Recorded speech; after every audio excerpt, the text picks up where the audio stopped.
one of the books that I want to talk about that impacted me early in my business is by Pat Flynn.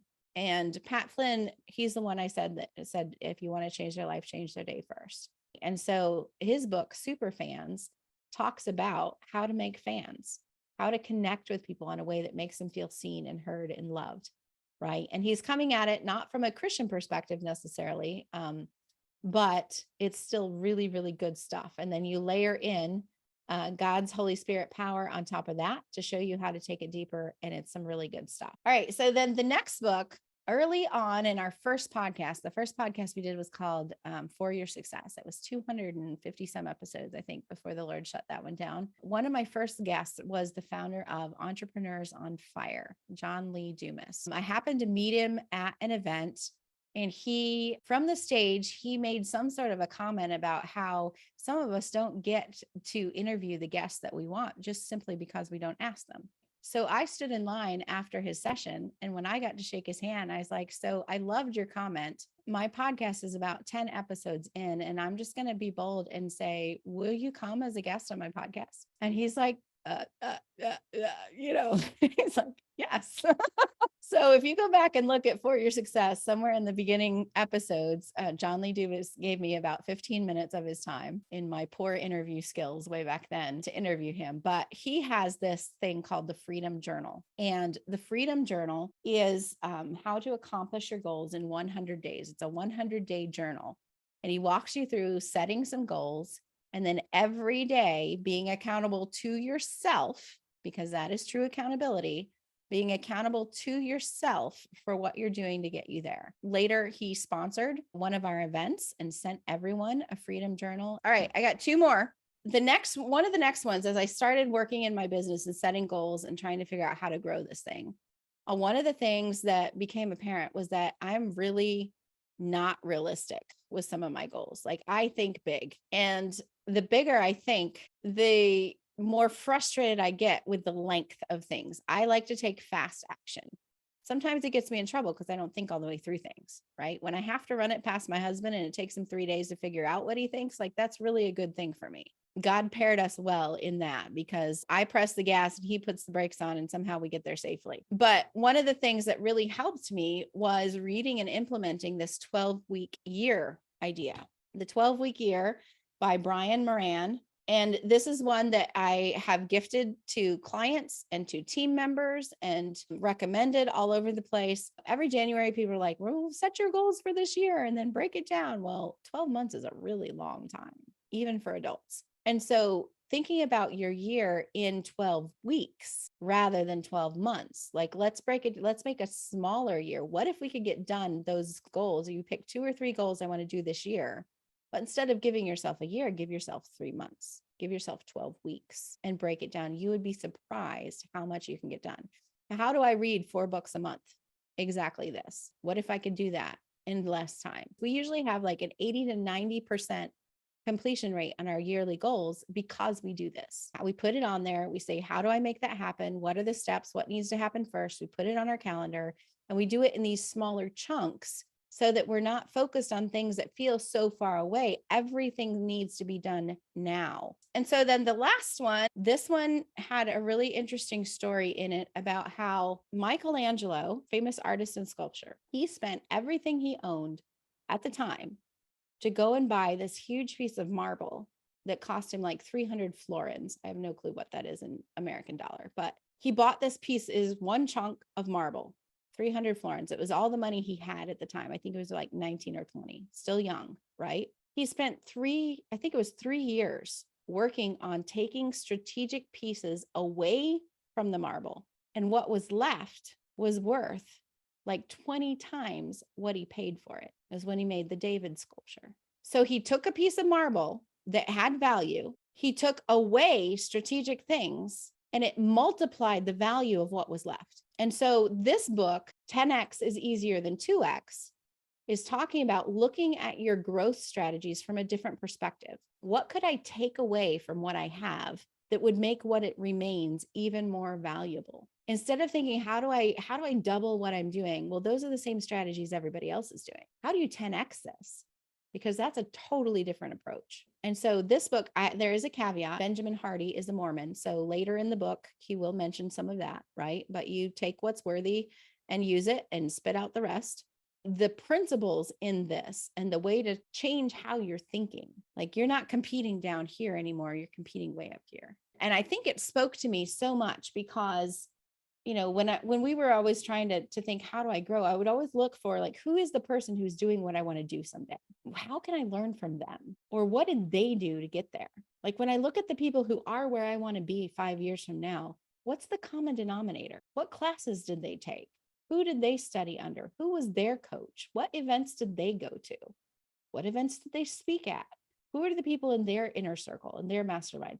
How do I learn what they learned? How do I do what they did? Not to be them, but because I want to be where they are. There's got to be a common thread there, and I can learn from that or learn from them and thinking bigger, not just how do I increase what I'm doing today, but how do I get to where I want to be 5 years from now, and keeping that big goal in mind.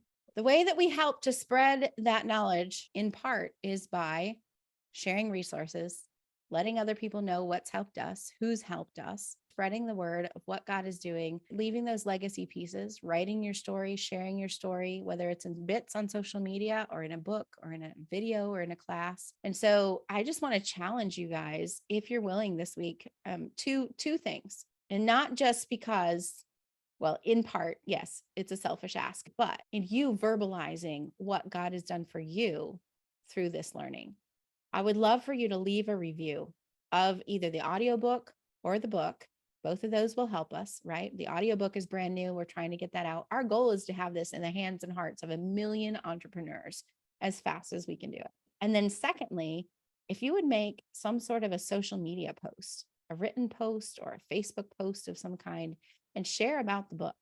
Use your Amazon affiliate link if you have it and send them there. Like you make money on it somehow, but you verbalizing what God has done for you is going to be an encouragement to somebody else. And by sharing how they can get it, it allows them to get that message as well. And it will be a help to us. And we're grateful. If you want to spend more time with us, that September 21 to 23 are the dates of the next Christian marketing retreat, practical and hands-on training around marketing specifically. It's a 3-day virtual event, and we'll mix it up. You'll have some time to listen and learn, some time to think and do, some time to talk through things and verbally process or share with others, some fun activities, some more giveaways and things like that. But it's a 3-day retreat specifically for Christians in business. And I wanted to let you guys know about that because we're opening registration starting today to lead into that event. We have a different theme for each of these. This time we're talking about joy in the journey, looking for the joy in doing what God has called us to do. A lot of us think work is a 4-letter word,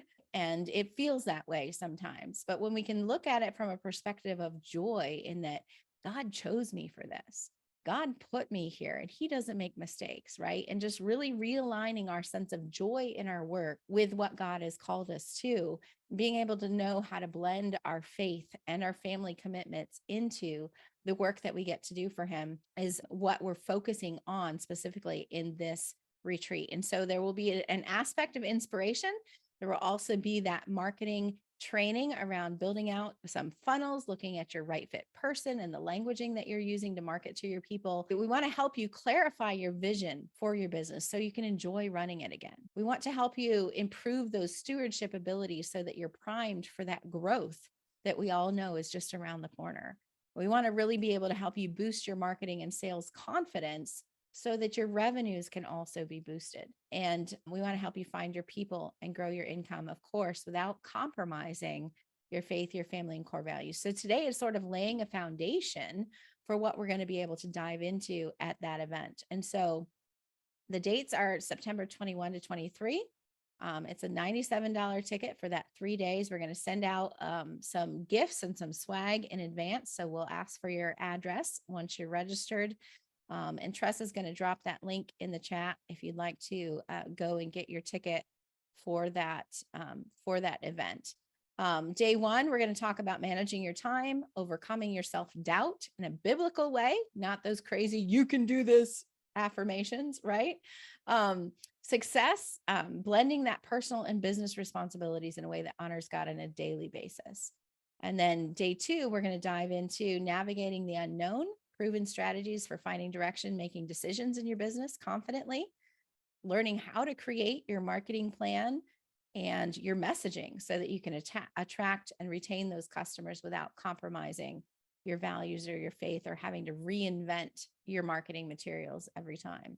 And then day 3, we're going to talk through answering objections. How do we make the sale without feeling icky about it? How do we serve our people even in a sales conversation? And learning about the pillars of your business. So how identifying your uniqueness and how to leverage those to grow your marketing, but also to grow your products or your services that you provide to your people, and then your next steps. So September 21 to 23 is when we're going to do that. And we would love to have you join us. You can go grab your ticket over there and invite your friends as well. It's always more fun with friends. And we call it a retreat because it really is. We called it a conference, we called it an online event, and we really have stuck with the whole idea of it's a Christian marketing retreat. How do we market in a way that honors God?